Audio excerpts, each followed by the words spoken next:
नमस्कार, उदय India digital में स्वागत है आपका। मैं हूं अंशुमान आनंद। वेस्ट टू वेल्थ, ये प्रधानमंत्री नरेंद्र मोदी का नारा है और हम इस वक्त खड़े हैं ख़राब चीज़ों को एक कीमती वस्तुओं में बदलने वाले क्वायर बोर्ड में। और एमएसएमई इंडस्ट्री जो है, लघु और मध्यम उद्योगों के तहत इस क्वायर बोर्ड की स्थापना लगभग 70-75 साल पहले हुई थी और अब ये लाखों लोगों को रोज़गार दे रहा है। और इस पूरी इसके सूत्रधार हैं, हमारे साथ मौजूद हैं क्वायर बोर्ड के सेक्रेटरी। आपका शुभ नाम सर? जेके शुक्ला। तो जेके शुक्ला जी हमें बताएंगे कि क्वायर बोर्ड क्या क्या गतिविधियां कर रहा है और कैसे देश के विकास में योगदान दे रहा है। सर, मेरा पहला सवाल आपसे ये है कि पिछले 10 सालों में आपने, अब काफ़ी समय से क्वायर बोर्ड में है, पिछले 10 सालों में क्या क्या बदलाव देखा आपने? नहीं, बदलाव देखा क्या, बदलाव हम लोग कर रहे हैं, क्योंकि अब शासन का सपोर्ट मोदी गवर्नमेंट में हम लोगों को ज़्यादा मिलने लगा है। कोई बात अगर हम वहाँ बोर्ड से कहते हैं केरला से, तो यहाँ मंत्रालय में ज़्यादा अच्छे ढंग से सुनी जाती है। तो अब हमें नए नए काम करने के लिए फंड मिल जाता है, नए नए काम करने के लिए उत्साह मिलता है, नए नए काम करने के लिए मंत्रालय से सपोर्ट मिलता है। अब जैसे ही आप ये छाता देख रहे हैं, तो जो अल्ट्रा वायलेट रेज होती है सूर्य की, वो इससे रुक जाती हैं। तो पूल साइड में या जहाँ धूप में लोग रहते हैं, उन जगहों के लिए अच्छा है। अल्ट्रा वायलेट रेज से बचा रहेगा, कैंसर से बचा रहेगा। ये एक छाता भी हम लोगों ने डेवलप किया है मोदी सरकार में 2015 के बाद। तो ये छाता बारिश से ही बचाएगा क्या? ये बारिश से बचाने का प्रोविज़न कर सकते हैं, लेकिन अभी इसको 100% इको फ्रेंडली नेचुरल रखने के लिए हमने प्लास्टिक का यूज नहीं किया है, लेकिन बारिश से बचाने के लिए प्लास्टिक का यूज करना पड़ेगा। अच्छा, और इस तरह के क्या क्या नए नए एक्सपेरिमेंट चल रहे हैं क्वायर बोर्ड में फिलहाल? दूसरा, हमने पर्यावरण की आजकल बहुत बड़ी समस्या है और रोजगार। तो पर्यावरण की समस्या को हल करने के लिए हमने एक वर्टिकल गार्डन तैयार किया है, जहां कम जगह में भी हम हरियाली कर सकते हैं प्राकृतिक चीज़ों के माध्यम से। इसमें 1% कहीं केमिकल या प्लास्टिक का उपयोग नहीं किया गया है। क्वायर के बायोडिग्रेडेबल लेयर्स को बना के इसकी पॉकेट में क्वायर की खाद रख के पौधे लगा के हमने दिखाया है कि ऐसे वर्टिकल गार्डन डेवलप किया जा सकता है। मेट्रो के पिलर हों या नदी का किनारा हो या बिल्डिंगों की साइड वाल हो, बाउंड्री वाल हो, उन सब जगहों पे इस तरह के गार्डन लगा के ऑक्सीजन के परसेंटेज को दिल्ली जैसी जगहों में ख़ास तौर से बड़े लेवल पर बढ़ाया जा सकता है। उसका हमने यहाँ डेमॉन्स्ट्रेशन किया है।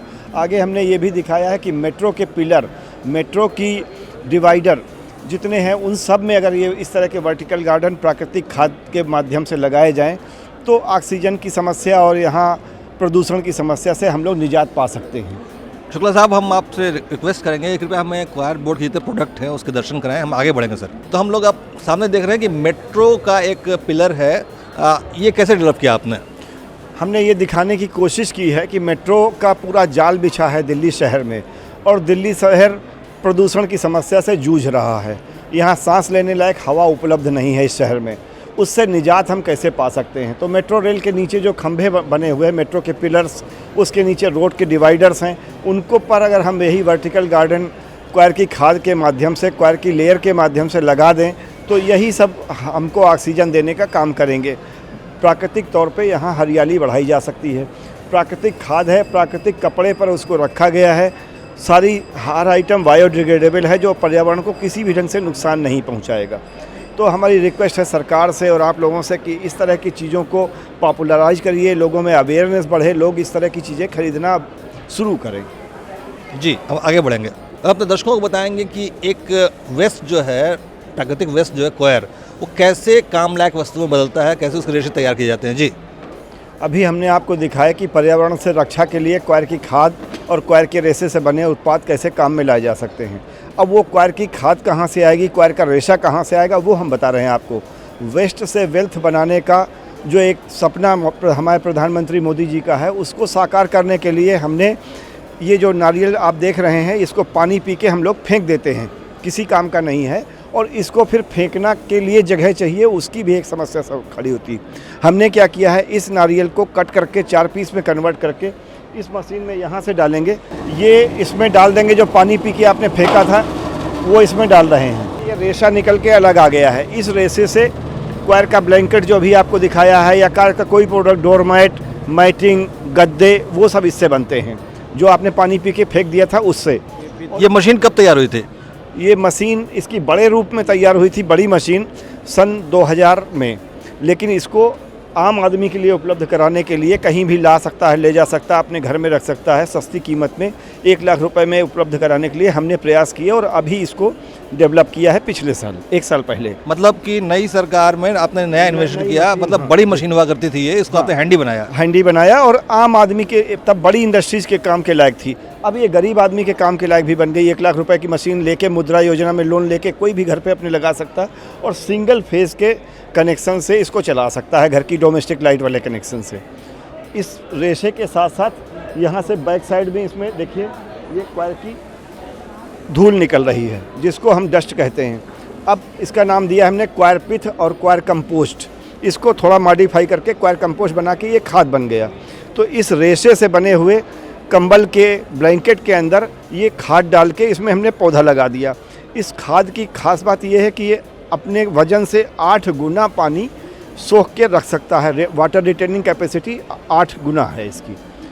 वो पानी आपको, उसका फ़ायदा ये होगा कि आपको रोज़ रोज़ पौधे में पानी नहीं डालना, महीने में 1 बार डाल दीजिए तो भी चल जाएगा। तो फाइबर नारियल से रेशे बनते हैं आपने देखे। अब शुक्ला साहब हमें बताएंगे कि उस रेशों का आगे क्या करते हैं। जी, ये रेशा बन के जो उस मशीन से निकला, पानी पी के जो आपने फेंका था हस्क, उस हस्क से ये रेशा निकला। इस रेशे को इस मशीन में हम डालेंगे, इससे एक धागा बन के आएगा सिंगल लेयर का, 1 ट्विस्ट का। तो उस मशीन के सिंगल लेयर के धागे को हम यहाँ 2 भागों में रख के इसको घुमाव करके डबल लेयर का ये धागा यहाँ बना देंगे।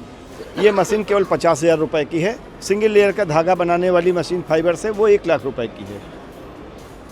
तो या दोनों मशीनों की जरूरत पड़ेगी अगर आपको एक रस्सी बनाने के लिए? इन तीनों मशीनों की जरूरत पड़ेगी? तीनों मशीन की ज़रूरत पड़ेगी। एक मशीन और है जो इसमें जो खाद निकलेगी उससे अगर आप प्रोडक्ट ही बनाना चाहते हैं तो उसके लिए गमले या हैंगिंग गार्डन बनाने के लिए बास्केट ये बना सकते हैं हम लोग।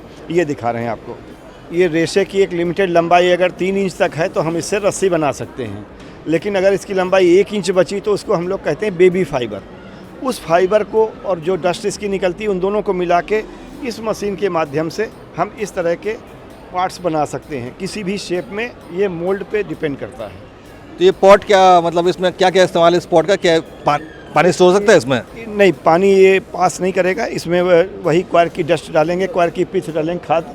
तो हम ये दिखा सकते हैं कि इस तरह से इसको हैंगिंग पार्ट, फ्लावर पार्ट बना के कहीं भी बालकनी में, घर में, ड्राइंग रूम में लटका के इस तरह से ये हैंगिंग गार्डन बना सकते हैं। तो अपने दर्शकों को बता दें कि ये देखिए ये एक हैंगिंग गार्डन है और इसमें जो क्वायर का डस्ट निकलता है वो इसमें खाद के तौर पर इस्तेमाल की गई है और क्वायर का ही पॉट बन गया है इसमें। ये पूरी तरह से सेल्फ सस्टेनेबल है और इसमें 8 गुना पानी सोखता है ये क्वायर का। बायोडिग्रेडेबल है। जब ख़त्म हो जाएगा इसकी ज़िंदगी 5 साल बाद तो इसको अब मिट्टी में मिला दीजिए, मिट्टी में कहीं भी फेंक दीजिए। इसको एब्जॉर्ब, मिट्टी में डिग्रेड करने के लिए कोई अलग तकनीकी की ज़रूरत नहीं है। ये अपने आप मिट्टी बन जाएगा। बहुत खूब। तो प्रकृति से मिला, प्रकृति में नष्ट हो गया। जी। और जो नारियल की धूल है वो कंपोस्ट कैसे बनती है वो अभी दिखा रहे हैं। ये इसकी एक लेयर बनाते हैं, इसको एक लिमिटेड टाइम तक पानी में भिगो के रखते हैं, फिर उसके बाद में दूसरी लेयर बनाते हैं, फिर तीसरी लेयर, फिर इसमें बीच में कुछ जो विटामिन टाइप के तत्व हैं जिस पर्पज़ के लिए बनाई गई है वो मिलाते हैं। आखिर में जाके ये क्वायर कंपोस्ट बन जाती है। इसमें करीब 40 दिन का टाइम लगता है। तो आपने देखा वेस्ट टू वेल्थ की कहानी कितनी आगे बढ़ चुकी है और क्वायर बोर्ड के वरिष्ठ अधिकारी हमें बता रहे थे कि कैसे कैसे प्रोडक्ट तैयार होते हैं। देखिए मेरे हाथ में जो छतरी है वो भी क्वायर की बनी हुई है और हम बहुत बहुत धन्यवाद करेंगे डॉक्टर शुक्ला साहब का जिन्होंने इतना आगे क्वायर बोर्ड को बढ़ाया। और भविष्य में क्या योजना है आपकी सर? इन्हीं चीज़ों को अब हम पॉपुलराइज करके लोगों में अवेयरनेस इन मेलों के माध्यम से करके लोगों तक इसको पहुंचाने का काम करेंगे। रिसर्च करके प्रोडक्ट तो बना लिया, ये हमारी लैब में अवेलेबल है, मार्केट में अभी कम अवेलेबल है। विदेशों में इसकी डिमांड ज़्यादा है, लेकिन देश में हमारे अवेयरनेस, जागरूकता इसके बारे में नहीं है। तो हम ये चाहेंगे कि इसके बारे में देश के लोग जानें और देश के लोग इसका प्रयोग करें। अब ये छतरी अल्ट्रावायलेट रेज को रोकती है, तो जिससे कैंसर होने का खतरा ख़त्म हो जाता है। तो अब इसका प्रयोग अभी हमारे देश में नहीं हो रहा, लेकिन पूल साइड में और खुली जगहों पे जहाँ लोग काम करते हैं वहाँ पे, वाराणसी के घाट पे भी हम लोग इसको, हमें मंत्री जी लगाना चाहते हैं कि वहाँ पे पंडित जी लोग बैठे रहते तख्त पे दिन भर धूप में, जो यजमान आते हैं वो भी वहीं बैठते हैं धूप में, तो उनसे धूप के बचाव के लिए, अल्ट्रावायलेट रेज से बचे रहें, उसके लिए ये छतरी हम डेवलप करके उनको देना चाह रहे हैं। और हो सकेगा तो इसी वित्तीय वर्ष में मार्च से पहले हम इस बनारस के घाटों पे इसको प्रदर्शित करेंगे। तो दर्शकों को बताते कि बनारस से घाटों पर अभी तक जूट की छतरी लगेगी। अब इसके पहले बेत की छतरी होती थी। हाँ। अच्छा, क्वायर की। हाँ, पहले छतरी ही नहीं है वहाँ, या फिर अगर है तो कोई लोहे की लगाए है, कोई प्लास्टिक की लगाए है। उससे ना तो धूप बच रही है, ना उससे अल्ट्रावायलेट रेज बच रही है। हमसे धूप भी बचेगी और अल्ट्रावायलेट रेज भी बचेगी। जी बहुत खूब। तो हम उम्मीद करेंगे कि अगले कुछ वर्षों में पूरे देश में क्वायर के प्रोडक्ट जो है वो छा जाएंगे, और इसका श्रेय जाता है क्वायर बोर्ड के सचिव साहब की मेहनत को और प्रधानमंत्री नरेंद्र मोदी के विजन को। बहुत बहुत धन्यवाद।